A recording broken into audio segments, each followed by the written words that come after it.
بصي حضرتك، انا بيتي ولع من فتره وعيالي ماتوا. كان معايا ولد وبنتين. بيتك ولع؟ تاخدوا بذنبي يعني. لا، واحده فانا واحده. عايزه انا بيتك عايزه اعترف بذنبي دوت لان انا بيتك ولع وعيالك ماتوا وانت كنت فين؟ انا الوحيده اللي ما متش. ما هو علشان يعني احس بالذنب اللي انا عملته فيهم. انت عملتي ايه؟ من وانا صغيره كنت بشوف امي اي حد يأذيها بتعمل له عمل على طول. امم. كانت بتاخدني معاها في ايدها على طول، واقول لها ليه بتعملي كده؟ تقول لي انا باخد حقي، واللي اذى لازم يتأذي ويتربى. امم. لما كبرت لقيت نفسي بعمل نفس اللي امي بتعمله. كانت بتشجعني.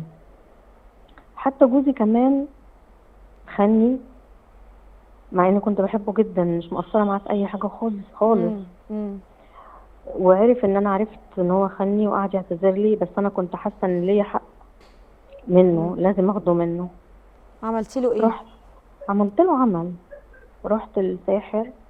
كانت امي بتتعامل معاه. اداني ميه احطها في العصير. اه.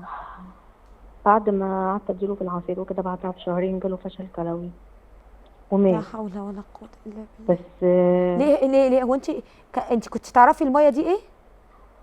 إيه اللي هو فيها؟ قال لي ان هو قال لي انها مش ميه مؤذيه، يعني هي هترجعه ليكي، ان هو ما يخونكيش تاني وما يأذيكيش تاني والكلام دوت. بس انا بقول ان هو الفشل الكلوي اكيد مش من العمل اللي انا عملته، يعني اكيد. اه. بقول مجرد سبب يعني. اه، وبعدين؟ المهم، امي بعد ما جوزي مات بشهرين هي كمان توفت.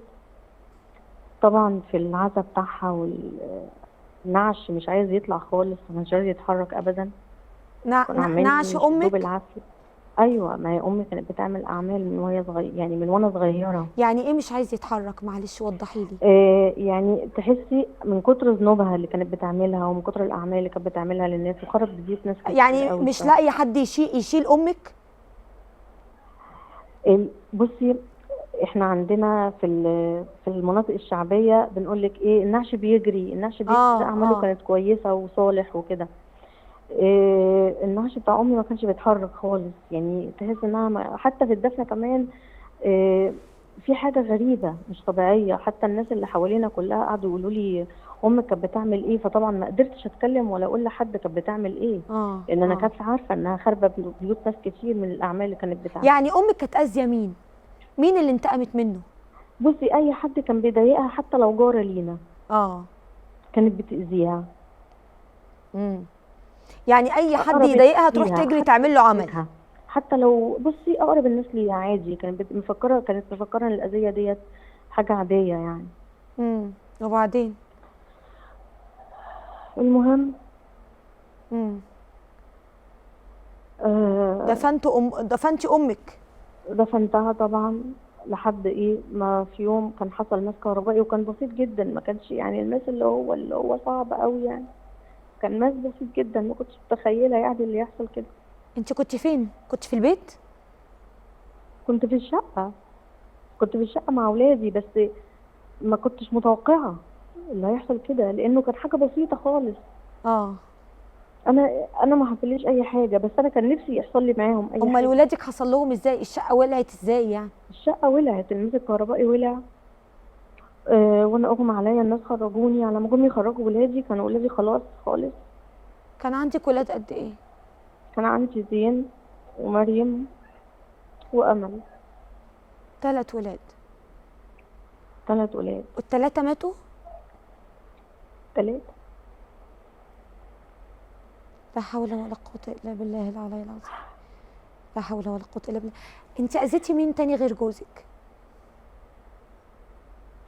هو جوزي. يعني بس كانت انا كنت أول مرة بمشي مع تعملي امي عمل كان كنت بمشي مع لجوزك؟ امي وهي رايحه تاذي سلفتها وجارتها. كنت ببقى ماشيه معاها. ما هي اللي عرفتني عمرك ما الطريق. قلت لها بلاش؟ هي اللي عرفتني الطريق ده. انا كنت مش كبيره قوي يعني، انا دلوقتي عندي 44 سنه. امم. فانا ما كنتش كبيره قوي بيها برضو، بس دلوقتي اتوجعت جدا على موت ولادي، انت طبعا وحيدة؟ ما اتبسطت بقى كانش ليكي طبعا. اخوات؟ سامع حضرتك. ما كانش ليكي اخوات؟ انت وحيدة؟ انا وحيده لا حول ولا قوه الا بالله. ولادك ميتين بقالهم قد ايه؟ سنه ونص.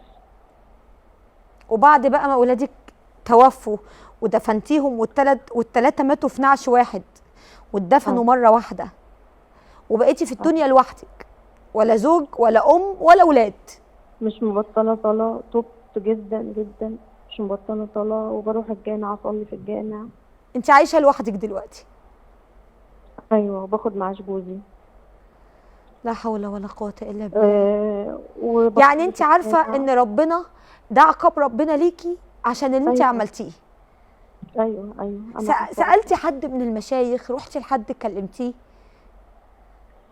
بصي، وانا سمعت شيخ مره بيقول لك ان الذنب لما يتعمل حاولي يبقى خلي الذنب معاك انت، ما تعترفيش بيه لحد لو كان ذنب كبير. انا عارفه ان هو ذنب كبير طبعا اللي انا عملته دوت، طبعا جدا جدا جدا، اكبر ذنب انا عملته. امم فانا كنت محتفظه بيه لنفسي، وانا بحاول ان انا اتوب، وتوبت فعلا. لكن بيقولك لما تقولي لحد على سرك دوت، يعني ممكن يضايقني بعد كده، يعمل اي حاجه. انا كنت محتفظه بالسر ده لنفسي. ايه اللي خلاكي تقرري تتكلمي وتحكي دلوقتي؟ لاني بحلم بولادي كتير جدا، بتحلمي؟ وجوزي كمان. وان شاء الله باذن الله يا رب، باذن الله يا رب هحاول ان انا اعمل عمره قريب باذن الله يا رب، وربنا يتوب عليا اكتر من كده كمان، وبصلي الوقت بوقته. لا حول ولا قوة إلا بالله. ربنا يغفر لك ذنبك يا رب، ربنا يغفر لك ذنبك، وربنا غفور رحيم وبيقبل التوبة، وإن شاء الله ربنا يقبل توبتك. ربنا عنده العلم إن كان ده عقاب على اللي أنت عملتيه ولا لأ، لأن أنا ما أقدرش أفتي، لأن ده يعني غيبيات يعلمها الله وحده.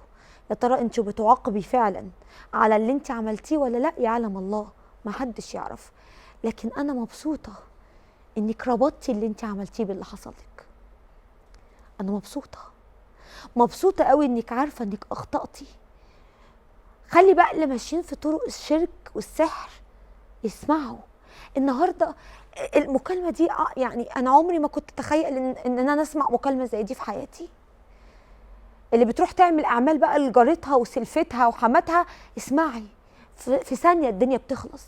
في ماس كهربائي بتقولك بسيط، ولادها الثلاثة ماتوا وهي اللي عاشت، وأكنها عايشة عشان تتعذب بألم فراقهم، وأكن ربنا مخليها عشان تعيش في الدنيا لوحدها. لا حول ولا قوة إلا بالله، لا حول ولا قوة إلا بالله.